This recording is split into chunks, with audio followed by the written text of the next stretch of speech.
Welcome to the NC Choices webinar series, Teaching Tools for Beginning Farmers, funded by the United States Department of Agriculture's Beginning Farmer and Rancher Development Program.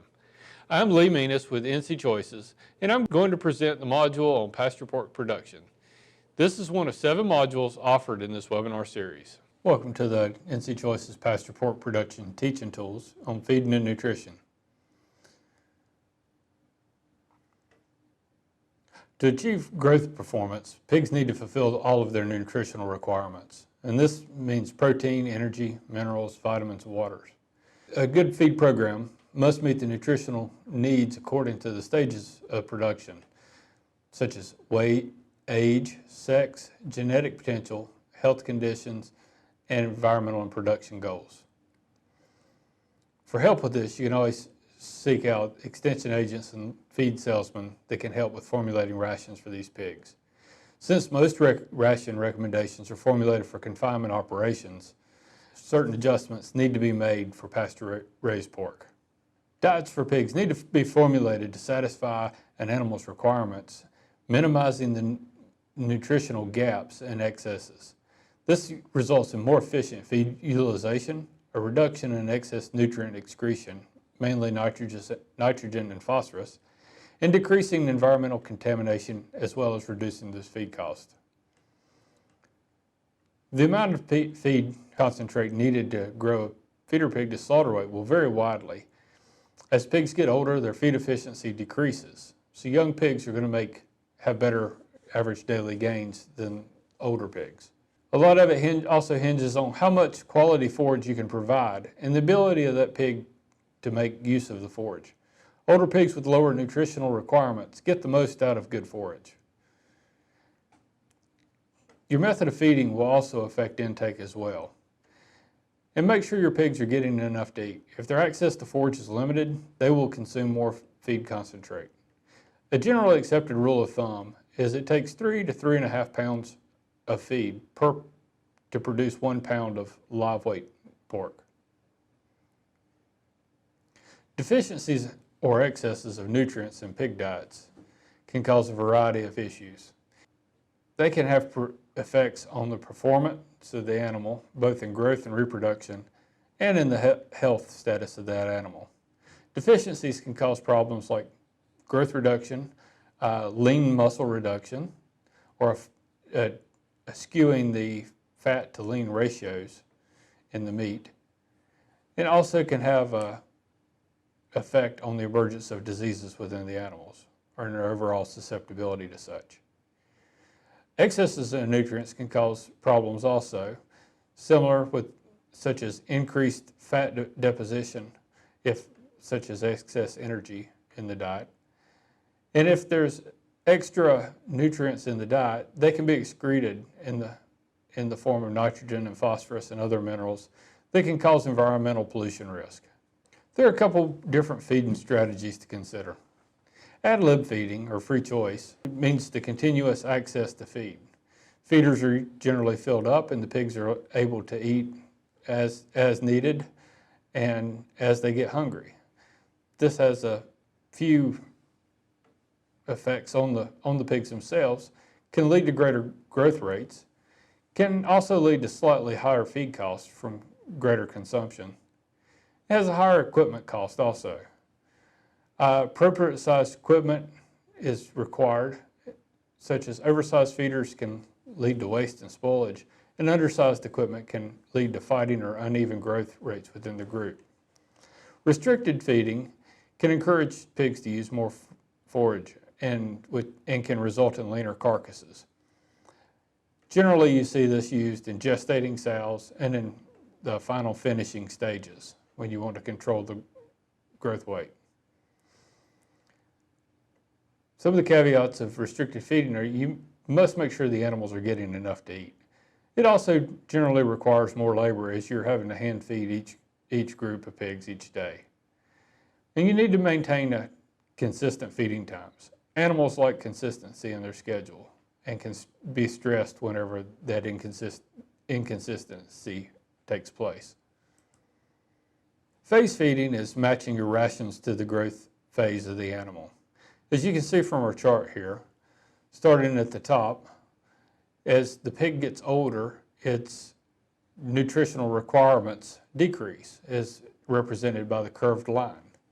Each of the stair steps indicates a different diet. So in this example, we have 3 phases to the diet. So what we're doing here with phase feeding is trying to match the nutrient requirements to the ration as closely as possible to minimize the area where they're overfed for a little bit and then the period where they're underfed. To get this closer to the requirement line, more rations can be employed. But generally, 3 to 4 rations is plenty to keep a good feed program. Split sex feeding is separating the animals according to their sex. This can be done when the pigs reach 8 weeks of age.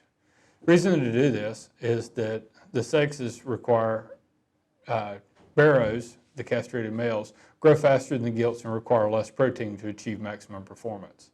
So keeping them in separate groups and feeding them different diets according to their requirements can result in savings. Because of the extra space and equipment, this may not be feasible for smaller operations. As feed costs go up, a lot of producers look to alternative feedstuffs to replace expensive feeds. As an omnivorous species, swine can utilize a vast array of feedstuffs, converting them to valuable meat products. Alternative feedstuffs may be an option to reduce those costs, but they do need to be tested for nutritional quality. NCDA Feed Testing Lab can analyze the nutritional content of these feeds. There can be certain risk involved with feeding alternative ingredients and byproducts in pig diets. Some of these risks can be related to animal health issues, while others may impact animal performance or carcass and pork quality. These risks do need to be known and controlled. Some ingredients impact grower pigs' growth performance, but not older and heavier finishing pigs. Salt content can be an issue with processed foods, byproducts, and higher fiber content can interfere with other nutrient utilization. Trypsin inhibitors, such as those found in whole uncooked soybeans, can reduce that nutrient utilization. Unsaturated fats, such as peanuts or acorns, can result in softer pork fat, which leads to problems with processing. Things such as considered as melting fat or oily pork is something that's not a safety issue, but does affect consumer confidence in the product. Treating some of these feedstuffs can improve nutritional quality, but needs to be taken into consideration that treating may add to the cost of it. There are economic considerations to alternative feedstuffs. Even free feed isn't totally free. Hidden costs like cost of transportation, storage, processing, modifications to infrastructure, and time and labor dedicated to the use of it can increase the cost of alternative feedstuffs, thus reducing its attractiveness, economic attractiveness. Some feeds are bulky and are therefore difficult to transport and require more storage space. This also limits the daily consumption, as the stomach has a limited capacity, or these feedstuffs may have excess moisture that can lead to spoilage. Some diets can reduce feed costs, but the effect on growth performance can affect or increase production cost per pound of pork. Alternative feeds have their niche in pig feeding programs where maximum performance is not the goal. Alternative feeds may reduce average daily gains, indicating that pigs would remain on the farm longer before reaching that market weight. Prices of traditional and alternative feedstuffs do keep changing depending on demand and supply. It's important that the pig's nutritional needs are adequately met. Otherwise, the apparently low-cost feed sources may turn out to be more expensive in the long term due to depressed growth rates or increased deaths. Alternative feeds tend to be bulky and have a low nutrient density. This means that a large amount has to be fed to provide a relatively small amount of nutrients, and that they're often not suitable for feeding young pigs. The most common reason for this low density is either because of the source has a higher water content or because it contains a high proportion of fiber.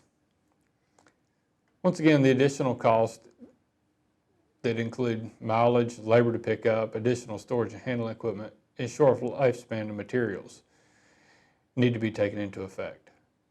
Cost per pound can be calculated for the total feed. For the most accurate cost assessment, calculate the cost on the dollars per pound of protein or energy for the alternative feed source. This takes into account the moisture and allows for a direct comparison to the value of other feeds such as corn or soybean meal. Alternative feeds may be better suited to some stages of production, for example, gestation stage for sows, due to the low nutrient requirements of these animals. Alternative feeds not suitable for primary feeds, such as vegetables and milling byproducts, may be used as secondary feed to provide limited nutritional value and gut feel for pigs that are on restrictive feeding programs. Bulky feed should never be fed to lactating sows or young growing pigs. This is because their gut capacity is small in relation to the energy and protein requirements. In outdoor swine production, forages can replace certain amounts of the grain and protein supplements in the pig's diet. A high level of fibrous feed in the diet could affect pig performance negatively. It can affect the digestibility and energy value of other parts of the diet. So forages are included. They can be incorporated fresh, dehydrated as hay, or ensiled as silage. Mature pigs are going to be much more efficient at utilizing forages than young animals, and a good quality forage could fulfill up to 50% of a gestating sow's nutritional requirements and between 10 and 20% of growing to finishing pigs' requirements. It helps to provide a period of adaptation to forages in the diet to improve the utilization by pigs. There are several benefits to including forages in a pig's diet. It's beneficial for the welfare in that animals that are on restricted feeds. The bulky diet can help with gut feel, therefore helping animal satisfaction and keeping pigs from becoming restless. It has an effect of increasing gut microorganisms. Increased fiber can actually reduce gastric ulcers caused by fine feeds.